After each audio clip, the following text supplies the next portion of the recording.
Well, we're down here at our property getting a few last minute items before the big snows come. You can see it's snowing, and it's kind of a weird feeling.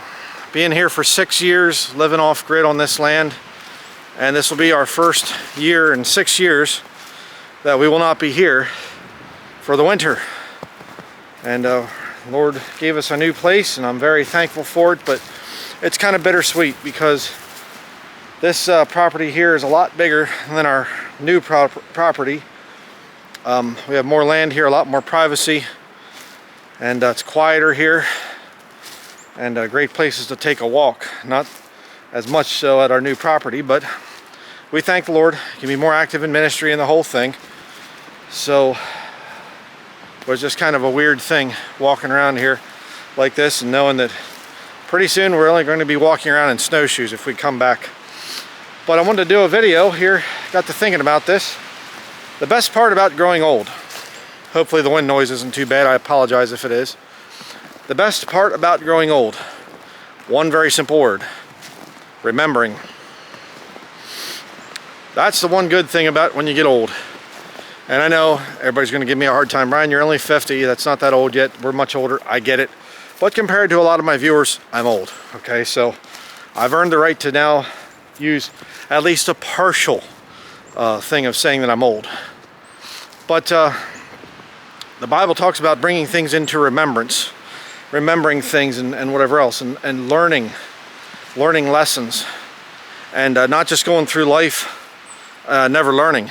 People that go through life never learning usually don't live very long. But for those of us that have been on the earth for a while, and especially those of us that were born in the 20th century, half of my life was spent in the 20th century, and half now is in the 21st century, and I much prefer the 20th century, as I think most older people do. If you were born back in the 20th century, you know the times were much better. Our dollars went farther. But you know, learning lessons down through the years, and just seeing, you know, my grandparents and how they lived and how they talked and how they acted, and then my parents, and then now me. And it's kind of weird as I get older, you know, I'm starting to become more like my father. And I can relate to some of the things he told me and some of the things he would do and whatever else and say. And it's kind of weird. We used to have a thing we called dad skills, you know, and he had these little different things that were quirky things about him, and I was just showing where, like I said, we're getting some of our stuff, and one of them is our my firewood processing tools, for doing firewood and whatever, and there was this little red toolbox, little red plastic toolbox, and for Christmas the one year, as a joke, my siblings got my dad this red toolbox filled with caulk, tubes of caulk, because my father, anytime he'd see a gap or a crack or whatever, he'd have to go get the caulk gun and he'd caulk everything. You just had to always make sure it was caulked to keep the water out. And you know, and we laughed about it and everything. Oh, Dad's got his caulk gun out, it must be a crack someplace and whatever. But you know, my dad was a homeowner, and he cared for his home. He took care of it. He didn't want water to get into anything and rot it or whatever else, and he wasn't, you know, obsessive compulsive or anything with it, but you know, he kept things in good shape. And now I do that. And you know, he had different things and whatever else, and at the time we just kind of snickered about it, just kind of laughed about it, and now I look and I think, it's weird. I'm trying to do that stuff myself now. I'm sure some of you have gone through the same thing out there, thinking about some stuff that your parents did and might have seemed a little bit weird, and now you're doing it. And now your children, if you have children, think that you're weird for doing it. Just the natural course of things. Why? Because of trial and error. When you get older, you say, hey, I tried that, it failed. Hey, I ate that food, it made me sick. Hey, I ate that food, it made me feel good. Hey, I went there, it was terrible. Hey, I went there, it was good. You learn all that, and you have those memories. And this, of course, is a big time of the year for bringing back memories. The holiday season and Thanksgiving, not the same as it was. 3 people is all it was for us for Thanksgiving this year. My wife, my son, and I, and Luther. He's not really a person though, so I didn't count him. But back in the past, boy, we would have the big get-togethers, big family get-togethers, you know, and not so much Thanksgiving, but Christmas time, we'd have, you know, the grandparents would have the big parties, you know, and my maternal grandparents were Christmas Eve. My paternal ones were a few days after Christmas, let everybody get their celebration thing done and whatever, and just, you know, huge amounts of people coming over, and cousins and aunts and uncles and my grandparents, and, you know, just really big family get together. And early on, I even had some of my grandparents, their siblings would come over, you know, so it wasn't just grandpa and grandpa, it was, I don't even know what you would call them, my father's aunts and uncles. And now my family's stretched out all over America. Have one in Missouri, I think. The youngest is in Missouri. I'm in Maine. The next one up is in Alaska. And then one of the older one from there is in West Virginia. And then one's still in Pennsylvania. So, and my stepbrother that I didn't know about till recently, till when my father died and he showed up at the funeral. Yeah, he lives in Pennsylvania too, as far as I know. And then there's another brother that I never met. That's another issue. But I think all of us can relate to that. But it's good to have happy memories and to think back to those times. And you know, another thing that I've come to realize, come to understand and actually appreciate, and that is the thing of, a lot of times my grandparents were silent when I was acting rather stupid or saying things that were rather stupid, and they would just kind of silently just kind of, this look of, you know, that they're disgusted. At the time I just kind of thought, what, you know, I'm a brilliant, you know, I'm going to school, you know, I'm smart, you know, what do you give me a weird look for? Now I look back after all that I've learned and I go, oh yeah, you know. And my grandparents, there were times that they knew, they realized, he's gonna have to learn this the hard way. He's got a little bit too much pride for me to explain this to him right now. And so I'm just gonna have to, you know, do one of those. And I see the same thing with younger people out there. They'll watch a couple YouTube videos and all of a sudden they think that they're a scholar or something, that they've looked at it and whatever else. And no, you actually don't understand all the arguments. You know, well, the church has replaced Israel. Okay, if the church has replaced Israel, then that means we're going into the time of, you know, Jacob's trouble. It's now the time of the church's trouble, and we're going to feel the wrath of God come upon us. Oh, yeah, well, and they get all this different stuff. Bible doctrine is not just offensive, it's defensive as well. You have to understand how to defend the scriptures, but also how to attack certain different things. So, you know, oh, we're in Satan's little season right now. Okay, well then that means we've missed the catching up of the body of Christ. We've missed the judgment seat of Christ. We've missed the millennial kingdom. All the promises, the great promises that we had to look forward, already in the past. You know, okay, that's real brilliant. You know, so many of these false systems, they don't logically think the whole thing out. And so with some young people, I see in the comments and whatever else, and I see them with their arrogance and their cockiness, and I'll see their videos sometimes. Could you check out this video or whatever? Usually, you know, the ones that follow the ministry, they're usually pretty decent, but I've seen other people, younger people, you know, and they'll, you know, they come out and they have some video exposing the truth behind John Nelson Darby and the dispensational theology. It's of the devil, you know, and I just kind of go, okay, you've got all kinds of logical issues. You don't even realize it yet. Had to come get my firewood holder thingy here. You put the firewood log down in here and then it flips up, holds it there while you're sawing it. So had to come get that thing. Have to drag it back down to the truck now. So now I'm going to be panting out of breath as I'm going people say I'm out of shape or something. I am out of shape, but not because of, you know, this. I'm just carrying something heavy. So, but the other thing that's great about getting old and remembering is when you realize how many times God saved you. You say, well, you believe you have to be saved multiple times? For me, I have to be saved a couple times a day. I don't mean eternally. That happened once, okay? But what I'm saying is, I have to be saved from my stupidity. And you know, you get older, you know, you're young, you think, you know, that doesn't matter.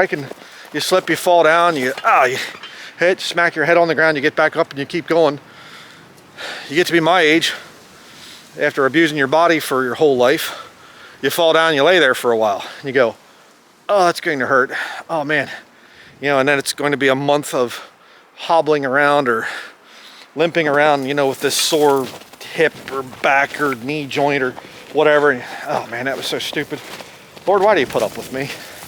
I really don't know why you do, Lord. I mean, please keep me from doing anything stupid today, Lord. Please help me not to slip when I'm going down these steps. And you know what I'm saying? If you're older, you know, you'll do something dumb that wouldn't have mattered, you know, 30 years before. And now you do it and it's oh, why did I do that? I knew better than that. I shouldn't have skipped that step or done that thing. Jumped down off that thing. What am I thinking? You know? I remember my grandfather the one time, he was my paternal grandfather, and he was pushing his, she'd have been great-granddaughter, okay? Yeah, great-granddaughter. I was thinking granddaughter, but no, great-granddaughter. He's pushing her on this swing. He wanted to be goofy, so he pushed her way up, and he tried to duck down, get on his hands and knees quick, and so she'd go over top of him and things. She was laughing and everything. And well, he forgot that he doesn't move as fast as he used to, so by the time he was almost down on his hands and knees, she was already there. And wham, she hit him, you know, wooden swing right in the middle of the back and everything else. And his wife, my grandmother, she's coming over, you know, what were you thinking? You're not 20 years old anymore. What are you doing? You know, and it's, oh, it's all right. I'll be all right. And he's getting up going, oh, you know, that hurts. That's going to hurt for a while. The joys of getting old. And I mean it. It is a joy. Because you get to be grateful to God. You realize God's grace. And you learn some things through age. And I'll tell you right now, it's one of the things that makes me very angry is to see a society that does not respect the elderly. A society that tells the elderly you need to change and look like us and be young and whatever, chase youth. Youthful stupidity, you know. That's dumb. And I'll tell you, I have to rant a little bit here. I get really irritated when I see elderly people struggling to use their smartphone. I see this thing, and you know, I remember this one got it out, and he's going, yeah, so I have to call somebody. Hold on, what's it? He says to his wife, how do you do this thing again? You know, and I'm thinking, you don't need a smartphone. Stop it. I'm 50. You're about 80 years old. You're 30 years older than me. 30 years on this earth without a 30 years longer without a smartphone than I did. And all of a sudden you have to have one because your grandkids bought you one. Good grandchildren do not buy their grandparents smartphones. And I'm thankful for my grandmother. She died in 2015, I think, or something like that. She was over 100 years old. And I remember they'd say, you know, hey, why don't you try sending an email? She'd go, nah, no. You know, well, here, why don't you try this computer? No. I can't be bothered with one of those things. No. How about a smartphone? No. You want a cell phone? No. She remembered some things, you see. Something to think about. Don't be ashamed of your age, brethren. Unless you're very young. Then you need to shut up and listen to older people sometimes. Oh, but Brother Brian, there's older people that don't have much sense and whatever. Yeah, I get that. But what I'm saying is, give them a chance to prove themselves. Don't just assume, oh, it's an older person, they're half senile, they don't know anything, they're dumb, they're whatever, we're so much smarter today. No, you're not. Okay, you're really not. And I refuse to let my son become a techno zombie like a lot of the youths out there My son does not have a smartphone, and if he ever wants a smartphone, he's gonna have to get one for himself when he gets older.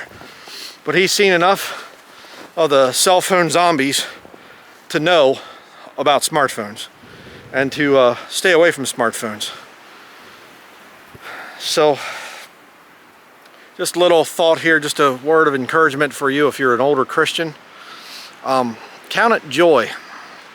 Think about all the times the Lord has saved you. You know what I'm saying? Not eternally, that's only once, okay? Don't twist my words.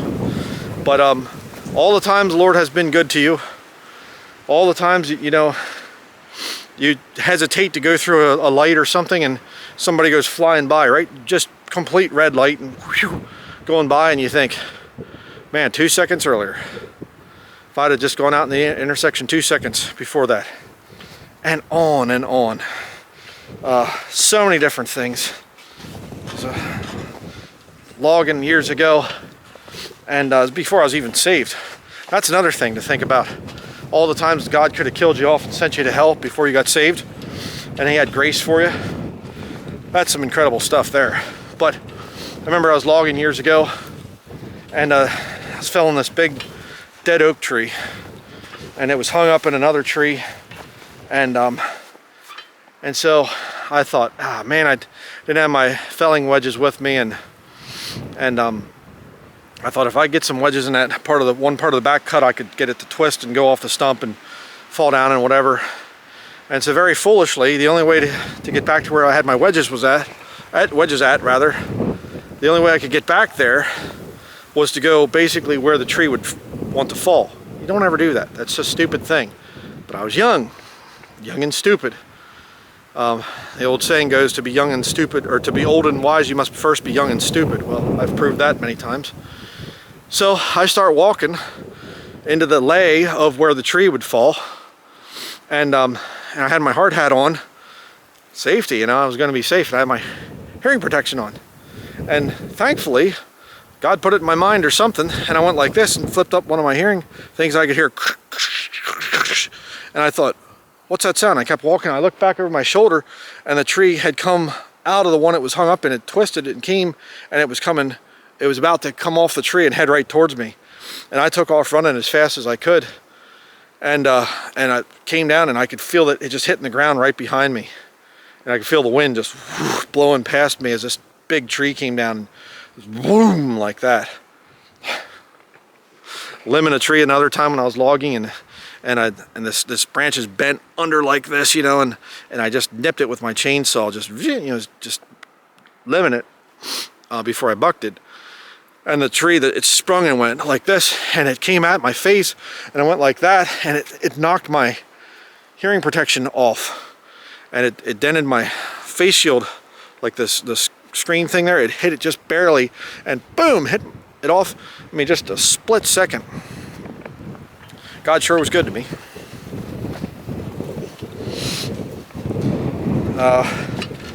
How many times? I mean, I could talk for hours of times where the Lord was really good to me when I didn't even deserve it. But I'm getting back towards the truck here. Need to quit this video so we can get back home. So I'd like to hear your stories if you have any. Put them in the comment section below. As always, thank you very much for watching.